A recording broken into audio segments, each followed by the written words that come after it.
ఇవాళ భారత్ అంటే world trade ఆర్గనైజేషన్లో జరుగుతున్న అన్యాయం అంటే ఈ పాపమంతా కూడా ఎవరిది అంటే అమెరికాదే అని చెప్పి డైరెక్ట్గా వాళ్ళని నిందించడం మనం చూస్తున్నాం. అంటే అలాగా ఒక అగ్రరాజ్యాన్ని మీరు డైరెక్ట్గా నీ వల్లే ఇలా జరుగుతుంది, నువ్వు కరెక్ట్గా ఉంటే అంతా కూడా కరెక్ట్గా ఉంటుందని చెప్పి ఇలా మనం డైరెక్ట్గా బ్లేమ్ చేయడం అనేది చాలా ఒక విచిత్రమైన ఒక విషయం. మరి ఇలా చెప్పాలి అన్నప్పుడు ఆధారాలు కావాలి కదండి. మీరు డైరెక్ట్గా అమెరికాను నీదే ఈ పాపం అని చెప్పి చెప్పలేం. సో చెప్తున్నాము అంటే దానికి ఆధారాలు ఏమిటి? 2019 నవంబర్ మీకు అప్పుడు అధ్యక్షుడు డొనాల్డ్ ట్రంప్ ఈయనేం చేశాడు అంటే వరల్డ్ ట్రేడ్ ఆర్గనైజేషన్లో ఒక అపిలేట్ బాడీ అని చెప్పి ఒకటి ఉంటుంది. ఈ అపిలేట్ బాడీని అంటే అపిలేట్ బాడీకి సంబంధించిన జడ్జులు, సో వీళ్ళని మళ్ళీ మీరు ఎంచుకోవాలి. ఈ ప్రక్రియను మీకు డొనాల్డ్ ట్రంప్ గారు బ్లాక్ చేశాడు. కుదరదు, ఈ అపిలియేట్ బాడీ అనేది మనకు అవసరమే లేదు, ఈ జడ్జిలను మనము ఎంచుకోవాల్సిన అవసరం అసలే లేదు అని చెప్పి ఒక బాంబు పేల్చాడు. సో దాంతో ఏమైంది, మీకు ఇప్పుడు ఒక కోర్టు ఉందండి, ఈ కోర్టులో మీకు జడ్జిలే లేరు. అప్పుడు మీకు న్యాయం ఎలా జరుగుతుంది? తీర్పులు ఎవరిస్తారు? సో టోటల్ ప్రాసెస్ అనేది ఆగిపోతుంది. అంటే మీకు కేసులు వస్తూ ఉంటాయి, పలానా వాడు నిందితుడండి అని చెప్పి మీకు అడ్వకేట్లు చెప్తారు, జడ్జిమెంట్ ఇవ్వడానికి జడ్జి అక్కడ ఉండడు. సో ఇలాంటి ఒక పరిస్థితి ఇవాళ వరల్డ్ ట్రేడ్ ఆర్గనైజేషన్లో ఉంది అంటే నవ్వుతారు. ప్రపంచంలో ఏ దేశాన్ని చూసినా కూడా అది ఒట్టి వేస్ట్ అండి.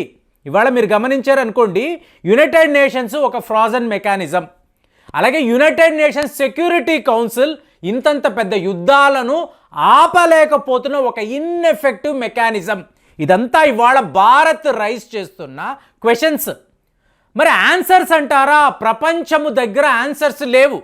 ఇవాళ అమెరికా వాడు ఇలా మనం బ్లేమ్ చేస్తున్నామని చెప్పి మన మీద కోపంగా ఉన్నాడు, కానీ వాడు మనల్ని ఎదుర్కోవడానికి వాడి దగ్గర ఎటువంటి క్రెడెన్షియల్స్ అనేవి లేనే లేవు. ఇదే నిజం. సో ఇప్పుడు డొనాల్డ్ ట్రంప్ గారు ఎందుకండి ఇలా చేశారు? ఆటోమేటిక్గా క్వశ్చన్ వస్తుంది కదా. ఉత్తినే వీళ్ళైతే ఇలాగ ఈ అపిలేట్ బాడీలో ఉండే జడ్జిలను వీళ్ళు ఇలాగా బ్లాక్ చెయ్యరు కదా. ఏంటంటే మీకు వరస పెట్టి అమెరికాకు సంబంధించిన కేసులు, అంటే వీళ్ళ కేసులు వరల్డ్ ట్రేడ్ ఆర్గనైజేషన్కి వెళుతుంది. అక్కడికి వెళ్ళిన తరువాత వాదోపవాదాలు, ఫైనల్గా అమెరికా అదే తప్పు అని చెప్పి ఈ అపిలేట్ బాడీకి సంబంధించిన జడ్జిలు తీర్పులు ఇస్తున్నారు. 90 డేస్లోగా ఒక సొల్యూషన్ మీరు చెప్పాలి, తీర్పు ఇవ్వాలి. ఇది మీరు ఇవ్వడం లేదు. ప్రతి ఒక్క సందర్భంలోనూ అమెరికానే ఓడిపోదు. ఇక్కడ ఎలా ఉంటుందంటే, నేను బాస్, నా కోసమే వరల్డ్ ట్రేడ్ ఆర్గనైజేషన్ ఉంది. ఇవాళ మీరు నా ఉద్యోగులు, మీరు నన్నే బ్లేమ్ చేస్తారా? నేను రూల్స్ మీకోసరం పెడతాను, నా కోసము కాదు. కాబట్టి ఇవాళ మీరు నన్ను నిందించి నేను ఆ కేసులో ఓడిపోయేలాగా తీర్పులు ఇస్తే నేను ఎలా ఒప్పుకుంటాను? No, never, it should not happen అని చెప్పి అమెరికా వాడు వాళ్ళ అధ్యక్షుడు డొనాల్డ్ ట్రంప్ గారు ఏం చేశారు? టోటల్గా ఈ అపిలేట్ బాడీ అనేది ఉండకూడదు, ఇందులో జడ్జిలను మేము నియమించము అని చెప్పి చెప్పేశాడు.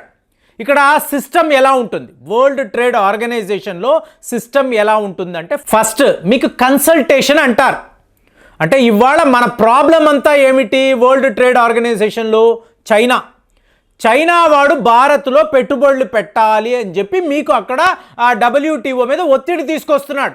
భారత్ మమ్మల్ని డెలిబరేట్గా ఆపుతుంది, కొత్త రూల్స్ అని చెప్పి మమ్మల్ని వ్యాపారము చేయనివ్వడం లేదు, మా పెట్టుబడులను వీళ్ళు పూర్తిగా భారత్లో రానివ్వకుండా ఆపేస్తున్నారు, బయస్డ్గా ఉంటున్నారు అని చెప్పి చైనా చాలా పెద్ద లెవెల్లో మన మీద వాడు అటాక్ చేస్తున్నాడు.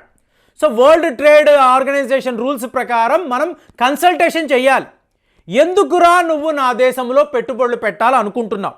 ఒకవేళ నువ్వు పెట్టుబడులు పెట్టావనుకో, నీ యొక్క వ్యవహార శైలి ఎలా ఉంటుంది? నువ్వు ఒక ఇంటి యజమానికి ఫోన్ చేస్తున్నావు, అయ్యా మీరు ఊరు వెళ్తున్నారని తెలిసింది, నేను మీ ఇంటికి దొంగతనం చేయడానికి వస్తున్నాను, కాబట్టి పర్మిషన్ ఇవ్వండి, మీ ఇంటి తాళాలను నా పక్కన పెట్టండి, నేను వస్తాను, మీ ఇల్లు తెరుస్తాను, దొంగతనం చేసుకొని వెళతానని చెప్పి అలా నువ్వు మాట్లాడుతున్నావు. చైనా వాడు ఒక పచ్చి దొంగ, వాడు ఏకంగా 900 కోట్లు ట్యాక్స్ ఇవేషన్ చేశాడు. వివో అనండి, ఓపో అనండి. అంటే మన దేశంలో వ్యాపారము పేరు మీద వచ్చి మన ట్యాక్సులను అంతా కూడా వాడు కట్టకుండా, GST కట్టకుండా ఈ డబ్బునంతా వాడు చైనా తరలిస్తున్నాడు. అంటే ఒక పచ్చి దొంగ, గజ దొంగ. వీడికి మేము ఎందుకు పర్మిషన్ ఇవ్వాలి? ఇది భారత్ అడిగే ప్రశ్న. సో ఇవాళ మార్గం లేదు కాబట్టి ఏం చేస్తున్నాడు, వరల్డ్ ట్రేడ్ ఆర్గనైజేషన్ దగ్గరికి వెళ్ళాడు. సో కన్సల్టేషన్ అనేది జరగదు. నెక్స్ట్ లెవెల్ చూసారనుకోండి, డిస్ప్యూట్ సెటిల్మెంట్ బాడీ అంటారు.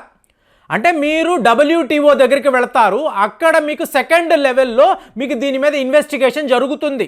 అంటే భారత్కు సంబంధించిన అధికారులు, చైనాకు సంబంధించిన ప్రతినిధులు వీళ్ళు కూర్చొని చూడండి వీళ్ళు ఇలా చేస్తున్నారు, అంటే ఒక పంచాయతీ అనేది అక్కడ జరుగుతుంది.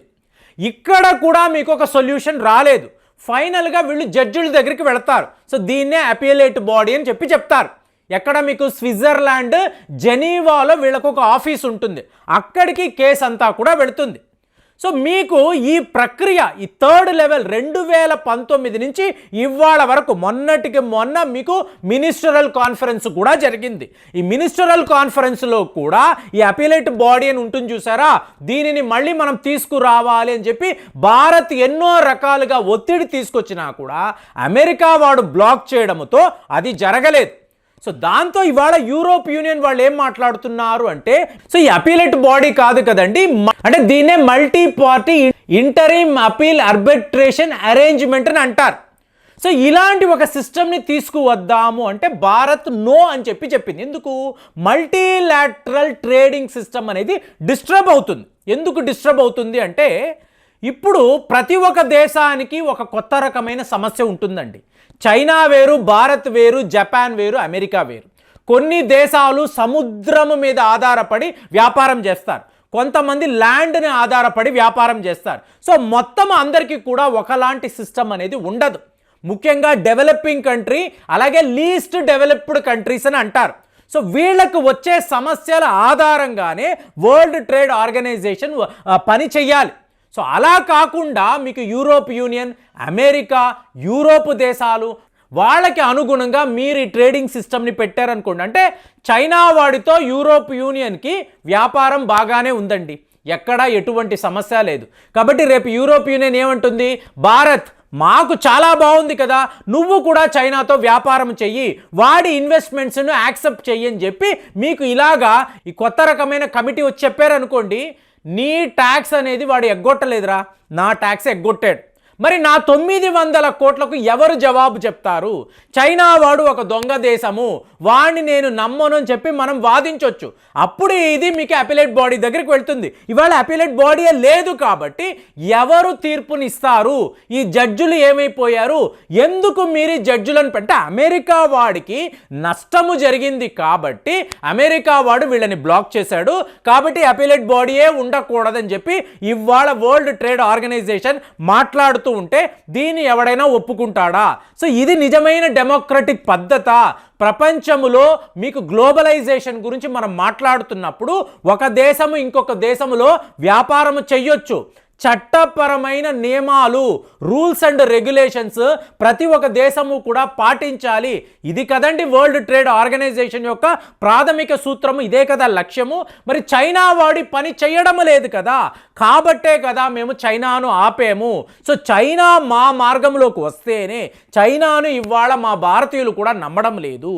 ఈ పరిస్థితిలో మీరు ఒక అపీలేట్ బాడీని పెట్టండి, జడ్జులను నియమితము చెయ్యండి, వాళ్ళ దగ్గరికి మేము ఈ కేసు తీసుకువెళ్తాము, వాళ్ళు ఎలాంటి తీర్పు ఇచ్చినా కూడా మాకు న్యాయ సమ్మతమే, మేము ఒప్పుకుంటామని చెప్పి ఇవాళ ఇండియా అమెరికాను నిందించడం నీ ఒక్కడి ప్రాబ్లం ప్రపంచం యొక్క ప్రాబ్లంగా దయచేసి చూడకు, నువ్వు ప్రపంచంలో ఉన్న సమస్యలకు అనుగుణంగా ప్రవర్తించు అని చెప్పి ఇవాళ మనం చెప్తున్నాము. కాబట్టి ఇండియా డైరెక్ట్గా అమెరికాను బ్లేమ్ చేయడాన్ని మీరు ఎలా చూస్తున్నారు?